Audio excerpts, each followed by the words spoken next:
Gaua bidaian pasatzeko. Gaua bera gaueko itzulerarako. Horrela, 2 astez behin. Iritsi gara espetxera. Beti beldurrez sartzen gara. Katxeatuko ote gaituzte.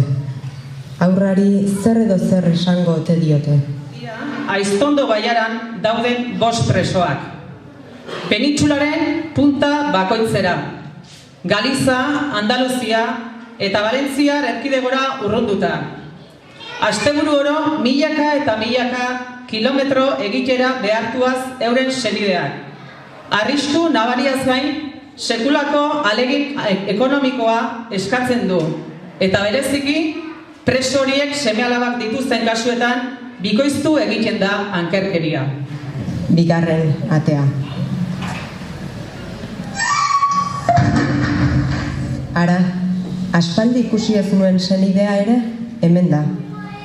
Zimurrak aurpegian. 2 hamarkadatik gora daramatza semea bisitatzen.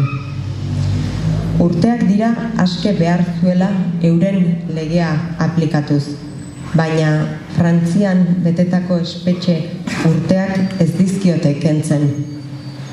3 laurdenak beteak izatea ere ez diote aintzat hartzen.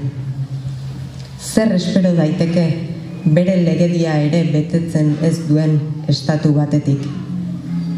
Erakunde eta herritar orok badugu nahiko zer egin, mendekupeko sufrimendu hau lehenbailen bukatu dadin.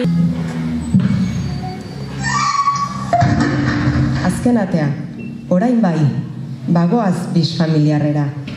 Besarkadak eta irriak, aitari besora egin dio salto gure txikiak.